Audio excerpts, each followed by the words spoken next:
Hello मेरे प्यारे बच्चों, स्वागत है आप सभी लोगों का आज के एक नए वीडियो में। नए वीडियो के साथ साथ आप लोगों के लेकर आया हूँ उसी अध्याय का नया टॉपिक।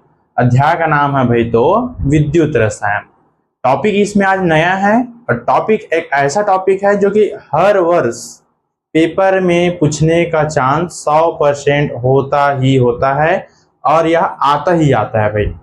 टॉपिक का नाम है प्यारे बच्चों कोलराउश का नियम एवं उसके अनुप्रयोग। क्या है भाई तो कोलराउश का नियम एवं उसके अनुप्रयोग। ये जो कोलराउश का नियम था इसके अनुप्रयोग जो है या तो इसका केवल नियम बस पूछ लेता है पेपर में या फिर इसके अंतर्गत नियम के साथ साथ कुछ अनुप्रयोग पूछ लेते हैं या फिर कभी कभी देता है केवल कोलराउश के नियम का अनुप्रयोग बतलाइए।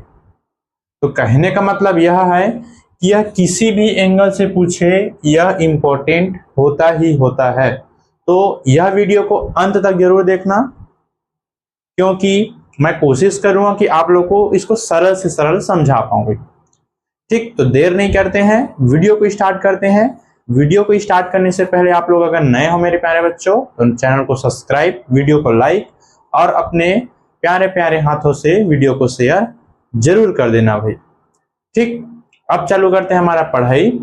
देखो भाई, कोलराउश का नियम, ये नियम किसके ऊपर गया है सर? तो एक प्रकार से बोल सकते हो कोई एक कोलराउश वैज्ञानिक का नाम था, उसने आया और आया तो फिर कुछ पदार्थ, ऐसा पदार्थ विद्युत अपघट्य पदार्थ है कि नहीं, विद्युत अपघट्य पदार्थ को उसने किस में डाला? एक जली विलयन में डाला।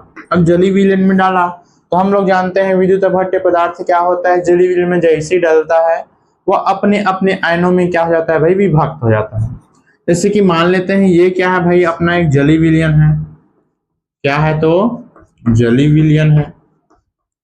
अब जली विलयन है तो इसमें हमने जैसे कि बोला किसी एक विद्युत अपघट्य, मान लेते हैं कोई सोडियम क्लोराइड एक विद्युत अपघट्य पदार्थ है और जैसे ही सोडियम क्लोराइड को इस जली विलयन में डाला गया, मान लेते हैं ये डल गया, डलने के पश्चात इसके ऊपर जैसे धारा प्रवाहित किया गया तो ये क्या हो गया भाई? अपने अपने आयनों में टूट गया। अपने अपने आयनों कहने मतलब अगर हम सोडियम क्लोराइड की बात करेंगे तो हमको पता है Na+ में टूटता है और हमारा Cl किस में टूटता है भाई? माइनस में टूटता है ना भाई? यही तो इसका आयन है ना। आयन दो प्रकार के होते हैं भाई, प्लस आयन और ऋण आयन, है ना भैया? फिर माइनस आयन भी बोल देते हैं उसी को। ठीक, तो कहने का मतलब तो जो विद्युत अपघट्य जो पदार्थ होता है उसी को ही जब जली विलयन में डाला गया तो अपने अपने आयनों में विभक्त हो गया। तो इसी के आधार पर हमारा जो कोलराउश का नियम है भाई, है कि नहीं? तो देर नहीं करते हैं, डायरेक्ट हम लोग नियम को पढ़ते हैं और लिखते हैं भाई। ठीक, देखो कोलराउश का नियम क्या बोला गया है? कोलराउश का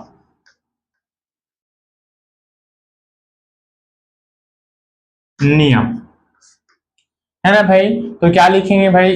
इसके अनुसार, इसके अनुसार। यहां पर जैसे हमने बोला कोई विद्युत अपघट्य पदार्थ को जली विलयन में डाले, उसके लिए एक कंडीशन लागू होता है भाई। कंडीशन कहने का मतलब एक नियम है, कहने मतलब नियम कहने मतलब एक कंडीशन कि अनंत, जानते हो ना, इनफाइनाइट शब्द जानते हो भाई, कि इसके लिए होता है भाई अनंत तनुता पर, है ना भाई? क्या होता है?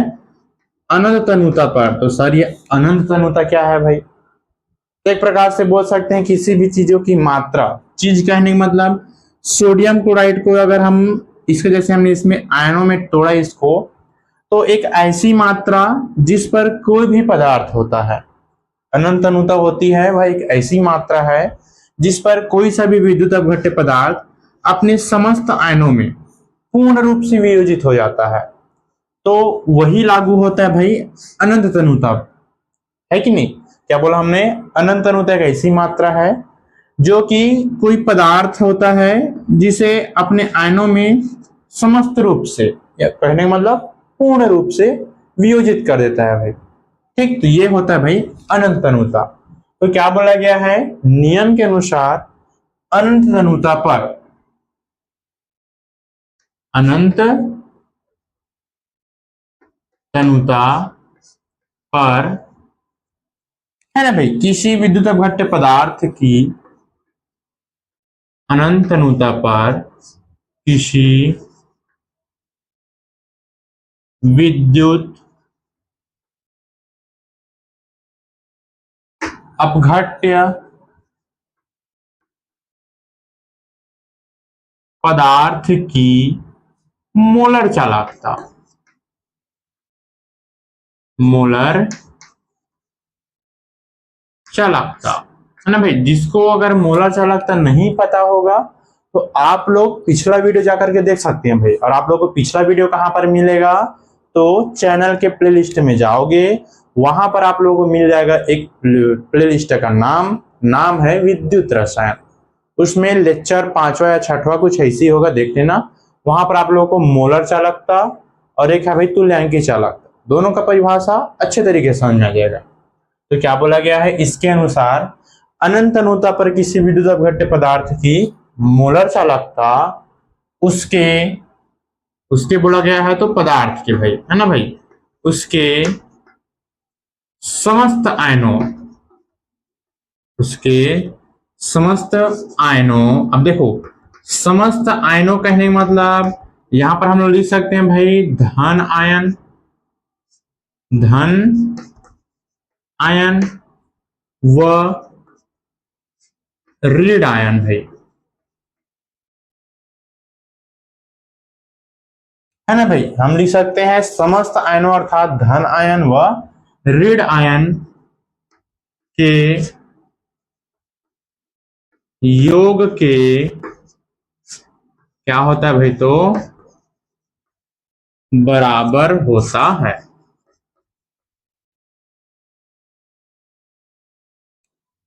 ठीक, तो यही हमारा क्या है भाई, कोलराउस का नियम क्या बोलता है, इसके अनुसार अनंत तनुता पर किसी विद्युत अपघट्य पदार्थ का मोलर चालकता, है ना भाई, क्या मोलर चालकता उसके समस्त आयनों के, देखो उसके कहने का मतलब कोई पदार्थ है, विद्युत अपघट्य पदार्थ है, तो विद्युत अपघट्य पदार्थ के समस्त आयन, समस्त आयन में होता है भाई एक प्लस आयन और एक ऋण आयन, है ना भाई, माइनस आयन जिसको बोलते हैं। तो धन आयन व ऋण आयन के योग के बराबर होता है भाई, है कि नहीं। अब देखो ये चित्र को मैं मिटा दे रहा हूं भाई,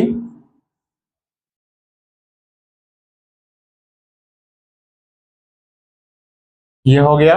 देखो अब इसका जैसे हम लोग सूत्र लिखेंगे, हमको पता है भाई कि जो हमारा मोलर चालकता होता है वो क्या होता है भाई, लेमडा एम होता है कि नहीं, बोला गया है अनंत तनुता पर, तो ये हो गया अनंत अर्थात इनफाइनाइट। और क्या बोला गया भाई, समस्त आयनों, तो समस्त आयनों कहने मतलब लेमडा, यहां पर कोई पदार्थ होगा अर्थात धन आयन, और लेमडा यहां पर कोई पदार्थ होगा ऋण आयन। या फिर हम ऊपर में इसको ना लिख करके देखो डायरेक्ट, जैसे कि हमने बोला सोडियम क्लोराइड लिए थे कि नहीं, NaCl, तो यहां पर हम लोग लिख देते हैं भाई NaCl। अब यहां पर हो जाएगा भाई Na का प्लस, ये इनफाइनाइट, Na का सॉरी Cl का माइनस, ये हो जाएगा इनफाइनाइट। क्या बोले थे, मोलर चालकता अनंत अनुता पर किसी विद्युत अपघट्य पदार्थ की मोलर चालकता उसके धन आयन तथा ऋण आयन के, देखो योग का मतलब होता है भाई जुड़ना, योग के बराबर बोला गया मतलब यहां पर आ जाएगा बराबर होता है। आया समझ में, देखो क्या बोला गया है, अनंत अनुता पर किसी विद्युत अपघट्य पदार्थ की मोलर चालकता उसके धन आयन तथा ऋण आयन के योग के बराबर होता है भाई। और यही हमारा क्या है भाई, तो यही हमारा कोलराउस का नियम है। ठीक, आशा करता हूं कि यह आप लोगों का समझ में आया होगा, और अगर समझ में आया है तो वीडियो को लाइक करते हुए जाना भाई।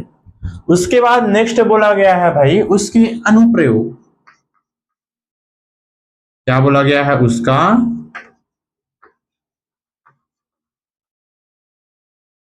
अनुप्रयोग, है ना भाई, जिसमें पहला क्या बोला गया है भाई कि उसके जल के आयनिक गुणनफल ज्ञात करना, है ना भाई। क्या बोला गया है, पहला जल के आयनिक गुणनफल ज्ञात करना।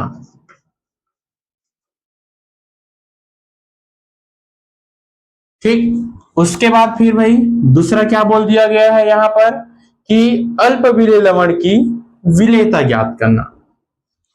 दूसरा क्या बोला गया है भाई, अल्प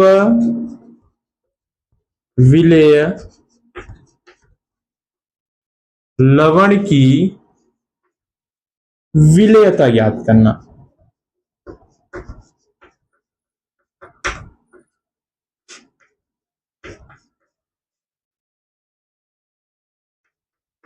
ठीक, अब बात आता है सर इसके आगे कुछ डील करना होता है कि नहीं। तो नॉर्मल से इसमें डील करना होता है। क्या लिख सकते हैं भाई कि अनुप्रयोग तो अपना ये लिखेंगे, डे सर के लिख सकते हैं कि कोलराउस के नियम की सहायता से हम जल के आयनिक गुणनफल ज्ञात कर सकते हैं। क्या लिखेंगे भाई कि कोलराउस के नियम की सहायता से हम जल के आयनिक गुणनफल ज्ञात कर सकते हैं। उसी प्रकार से नीचे में लिख सकते हैं भाई कि कोलराउस के नियम की सहायता से हम अल्प विलेय लवण की विलेयता ज्ञात कर सकते हैं। इतना ही केवल हम लोग लिखेंगे। उसके बाद इसका अनुप्रयोग भी कंप्लीट हो जाता है, साथ ही साथ इसका नियम भी कंप्लीट हो जाता है भाई, है कि नहीं। और इतना ही लिखने पर हमको आराम से 4 नंबर, 3 नंबर या फिर 5 नंबर इसमें आता है भाई। मैक्सिमम या 3 नंबर में आता है, कभी कभी इसे 5 नंबर में पूछ लेते हैं भाई। लेकिन जब 5 नंबर में पूछेंगे तो कुछ और दूसरा टॉपिक को लेकर के क्वेश्चन बना करके अटैच करके पूछेंगे भाई। अटैच कहने का मतलब मिला करके, है ना भाई। मान लेते हैं 5 नंबर का क्वेश्चन है तो 3 नंबर में इसको दे देंगे और उसी को 2 नंबर में किसी और को, या फिर 2 नंबर में देंगे 1 नंबर और 1 नंबर, ऐसे करके इसको विभाजित कर देते हैं भाई, है कि नहीं। तो आशा करता हूं मेरे प्यारे बच्चों को आज का हमारा यह वीडियो और आज का यह हमारा टॉपिक समझ में आया होगा भाई। और अगर समझ में आया है तो अपने प्यारे प्यारे छोटे छोटे हाथों से वीडियो को लाइक किए बिना जाना ही मत भाई। अगर नए हो तो चैनल को सब्सक्राइब जरूर करना और अपने दोस्तों को भी इसको शेयर कर देना और उनको भी प्रेरित करना कि चैनल को सब्सक्राइब जरूर करें। तब तक के लिए अच्छे से तैयारी कीजिए, खूब मन लगा के पढ़ाई कीजिए। आते हैं आप लोगों के लिए एक नया टॉपिक, नया वीडियो। तब तक के लिए धन्यवाद।